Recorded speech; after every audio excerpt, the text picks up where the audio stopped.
അടുത്ത കാണിക്കാൻ പോകുന്ന ഇവിടുത്തെ ആനയാണ്.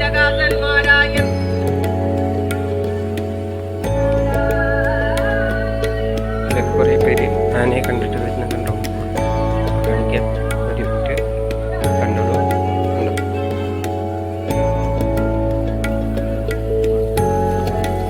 നല്ല അമ്പലത്തിൻ്റെ ഭാഗമാണ്. തൃക്കടവ് ദേവീക്ഷേത്രം, തൃക്കടവ് ശിവക്ഷേത്രം എന്ന് പറയും. ആനയുടെ സ്ഥലത്തോട്ട് പോകുക. ആനയുടെ കൂട്ടിലെത്തി. കണ്ടോളൂ, ആനയെ കണ്ടു. ഇതാ ശിവരാജ്യം എന്ന് പറയുന്ന കടവൂരിലെ ദൈവം.